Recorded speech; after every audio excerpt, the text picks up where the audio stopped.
नमस्कार दोस्तों, आप सबको जन्माष्टमी की हार्दिक शुभकामनाएं। मैंने भी आज व्रत रखा हुआ है और आप लोग भी इसे सेलिब्रेट कर ही रहे होंगे। मैं अपने सोसाइटी की, अपने आस पड़ोस की बात बताऊं तो मुझे थोड़ा सा सूनापन महसूस हुआ आज। और ये बातें अब मुझे थोड़ी खटकती है, क्योंकि जब मैं पीछे मुड़ के देखता हूं तो पाता हूं कि जैसे जैसे दिन और साल बीत रहे हैं वैसे वैसे ही हम अपने धर्म संस्कार या अपने जो कह लीजिए हमारे जो त्यौहार हैं उनसे हम दूर होते जा रहे हैं। पहले जो त्यौहार में जो एक एनर्जी रहती थी, उमंग उत्साह रहता था, एक खुशनुमा सा जो वातावरण रहता था, लोगों के बीच जो मेल जोल रहता था, वो जो एक वाइब्रेंट सा चीज़ रहता था ना, वो अब कहीं ना कहीं ख़त्म होते जा रही है। मुझे याद है कि पहले क्या होता था, हर गली में दही हांडी लटकी रहती थी और लोगों से बाल गोपाल बन के तोड़ते थे और पूरा मोहल्ला वहाँ इकट्ठा होकर उसे देखता था। कोई ऊपर से पानी डालता रहता था। और वैसे भी जब जिस दिन श्री कृष्ण जी का जन्म होता था रात के वक्त, वो पूरा रात हम लोग कीर्तन वगैरह जागरण करते रहते थे, ढाल ताशे बजते रहते थे और सवेरे मंदिर से मैं आता था। वो मेरे को अपने बचपन की बातें याद है। अब तो वो सारी चीज़ें टोटली एक तरह से ख़त्म हो गई है।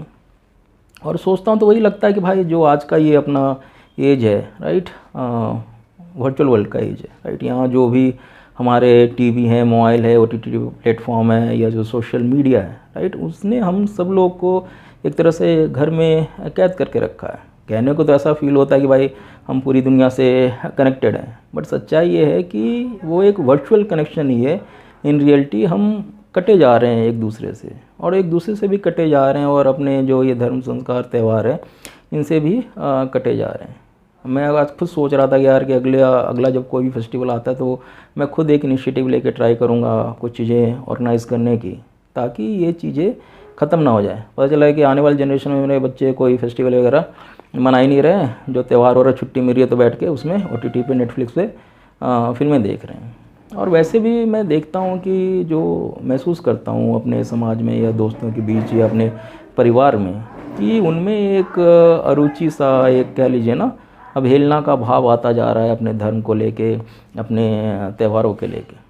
अभी 1 तारीख को ही मैंने एक ये स्टेटस डाला था कि जो अगस्त है वो कुछ स्पेशल मंथ है, क्योंकि इसमें लाइन से 4 त्यौहार आ रहे हैं। और ये सही भी है, यदि आप सोचो भी तो अगर राखी से काउंट करना शुरू करो तो ये त्योहारों का जो सिलसिला स्टार्ट होता है वो जाके मार्च में होली के बाद ही थोड़ा थमता है, बीच में 2-3 महीने का जो गैप आता है। और इस मंथ में तो लगातार 4 त्यौहार हैं ही। मेरे घर की मिठाइयाँ ख़त्म नहीं हो रही है, राइट। राखी की मिठाइयाँ ख़त्म होने को थी, इंडिपेंडेंस डे आ गया, फिर ये जन्माष्टमी आ गया, और फिर कुछ दिनों बाद गणेश चतुर्थी है। तो इसी पे मेरा एक जो दोस्त है उसका रिस्पॉन्स ऐसा आता है कि भाई ऐसा कुछ नहीं है, ये सब रिलीजन में ऐसे फेस्टिवल होते हैं। तो मैंने बोला भाई काउंट करके बता। तो उसका अगला डायलॉग आता है कि वही कि इंसानियत ही मेरा धर्म वाला फंडा। मैं बोला यार तो अलग ही ट्रेजेक्टरी में रहता है हमेशा। तो ऐसा ये नहीं है, मतलब कि मेरे को बड़े सारे जो दोस्त हैं ना वो इसी मोड में रहते हैं कि इंसानियत ही मेरा धर्म है। बट अगर कभी सोचो आप तो उन्होंने एक तरह से अपने धर्म को एक तरह से साइडलाइन कर रखा है और एक नया ही बोल रखे हैं कि भाई इंसानियत मेरा धर्म है। जैसे कि जो उनका धर्म है वो इंसानियत नहीं सिखाता। और ये तभी आता है जब जो आपके धर्मों की जो टीचिंग है उसको आप समझते नहीं हो। अब ये अलग बात है कि भाई कि ग्रंथों को कौन लिख के गया है, वो कोई भगवान ऊपर से उतर के आके खुद लिख के गए हैं क्या है, वो मेरे लिए मैटर नहीं करता। मैटर क्या करता है कि आज उससे आप क्या सीख रहे हो, उससे किस तरह अपने आचरण में ला रहे हो और कैसे उसको आप फॉलो कर रहे हो। और हमारे रिलीजन में एटलीस्ट क्या है कि जैसे श्री राम हो गए और श्री कृष्ण हो गए, वो तो खुद इंसान के तौर पे इस धरती पे रह के गए हैं। उन्होंने एक उदाहरण सेट किया है, एक मापदंड दिया है कि भाई इंसान का व्यक्तित्व कैसा होना चाहिए, उसकी सोच कैसे होनी चाहिए, उसके सिद्धांत कैसे होने चाहिए, उसके आचरण कैसे होने चाहिए, उसके कर्म कैसे होने चाहिए।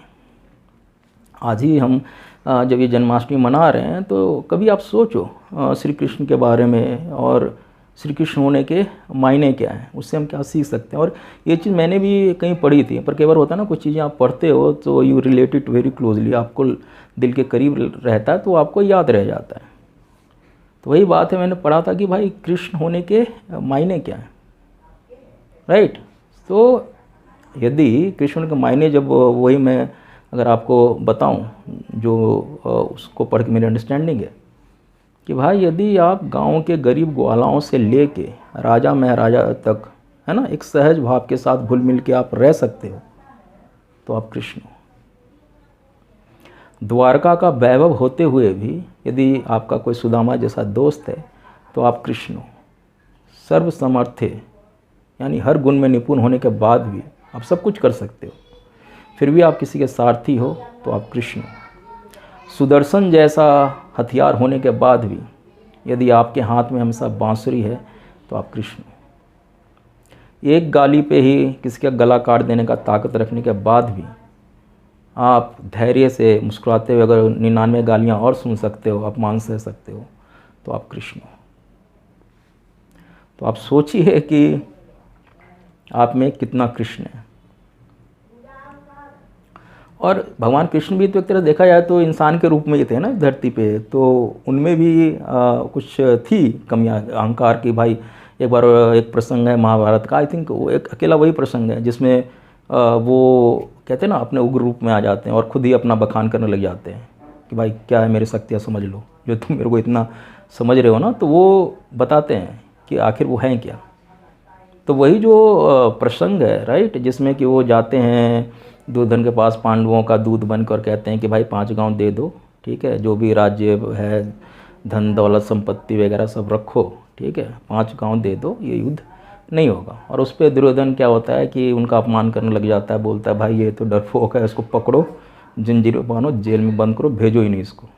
तो वहाँ पे जो श्री कृष्ण जी का जो कहते हैं ना एक मानव का जो एटीट्यूड है, कह लो जो होता है नेचर, वो बाहर आ जाता है कि भाई मेरे को इस तरह ट्रीट कर रहा है। और तब वो अपने उग्र रूप में आ जाते हैं और अपनी जो शक्तियों का बखान खुद करते हैं। और उसी को श्री रामधारी सिंह दिनकर जी ने अपनी जो कविता संग्रह है रश्मि रथी उसमें लिखा हुआ है। तो उसका जो ये स्पेसिफिक प्रसंग है वो मेरे को पूरा का पूरा एक तरह से याद रह गया, वो इतना इफ़ेक्टिव था। तो आज मैं उसी को कहने का कोशिश करता हूँ। तो वो कविता कुछ इस तरह से, मैत्री की राह दिखाने को, सबको सुमार्ग पे लाने को, दुर्योधन को समझाने को, भीषण विध्वंस बचाने को, भगवान खुद हस्तिनापुर आए, पांडवों का संदेशा लाए। और संदेशा क्या था, यदि करो न्याय तो आधा दो, उसमें भी यदि बाधा हो दे दो केवल 5 ग्राम, रखो अपनी धरती तमाम, हम उसी में खुशी से खाएंगे, परिजन पर हंसी न उठाएंगे। पर दुर्योधन वो भी दे न सका, पर दुर्योधन वो भी दे न सका, आशीष समाज की ले न सका, उल्टा हरि को बांधने चला, जो थे असाध्य उन्हें साधने चला। हरि ने भीष्ण हुंकार किया, अपना रूप विस्तार किया, आ दुर्योधन बांध मुझे, हाँ हाँ दुर्योधन बांध मुझे। पर तू मुझे बांधने आया है, जंजीर बड़ी क्या लाया है, तू मुझे बांधने आया है, जंजीर बड़ी क्या लाया है। जो मुझको बांधना चाहे मन तो बांध पहले ये अनंत गगन, या देख गगन मुझ में लय है, या देख पवन मुझ में लय है, मुझ में बिलिन झंकार सकल, मुझ में लय यह संसार सकल। उद्याचल मेरा दीप्त भाल, भूमंडल बक्षस्थल विसार, भुजा प्रतिबंध को घेरे हैं, मैं नाक में रूपग मेरे हैं। दीप्ते जो यह ग्रह नक्षत्र निकर, वो सब है मेरे मुख के अंदर। अमृतत्व फूलता है मुझ में, संहार झूलता है मुझ में, पर जाती मेरी दृष्टि जिधर, हंस उठती है सृष्टि उधर। मैं जब भी मूंदता हूँ लोचन, छा जाता चारों ओर मरण। सब जन्म मुझी से पाते हैं, फिर लौट मुझी में आते हैं। दृघ है तो दृश्य अकांड देख, मुझ में सारा ब्रह्मांड देख, पैरों के नीचे पाताल देख, मुट्ठी में तीनों काल देख। वो देख जगत का आजित सृजन, वो देख महाभारत कारण, लाशों से पटी भू है, पहचान कहाँ उसमें तू है। हित वचन न तूने माना, मैत्री का मोल न पहचाना। तो जा, याचना नहीं अब रण होगा, जीवन जय या मरण होगा। याचना नहीं अब रण होगा, जीवन जय या मरण होगा। तो ये था वो हिस्सा। और आप कह लीजिए इसके बाद से ही महाभारत का युद्ध घोष हो जाता है, राइट। तो आप यहाँ भी एक तरह से देखो तो जो आज का जो सीख लेने की बात है कि श्री कृष्ण ने कहा था कि भाई शांति का एक भी रास्ता खुला रहे तो युद्ध नहीं होना चाहिए, और ये वो आखिरी रास्ता था जिस पे वो चलने की कोशिश कर रहे थे।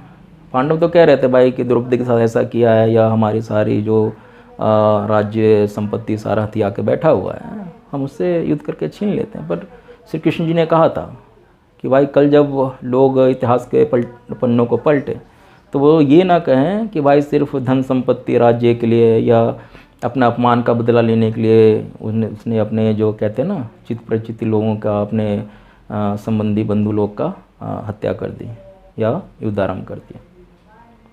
तो इसीलिए उन्होंने कहा था कि भाई शांति का एक भी रास्ता खुला हो तो युद्ध नहीं होना चाहिए।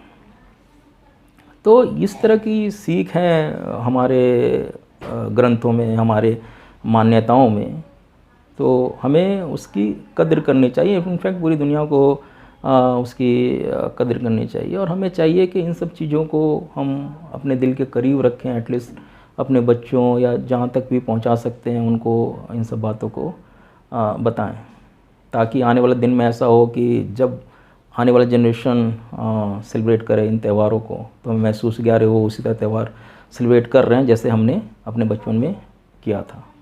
वही उत्साह, वही उमंग, वही जोश, वही खुशनुमा माहौल, और उसी तरह का मेल मिलाप लोगों के बीच में, प्यार सम्मान सब दिखाई दे इन त्योहारों में। चलिए फिर से जन्माष्टमी की शुभकामनाएं। सबका दिन शुभ हो, मंगल हो, और कह रहे हैं ना सबके जीवन में खुशहाली रहे। जय हिंद, वंदे मातरम।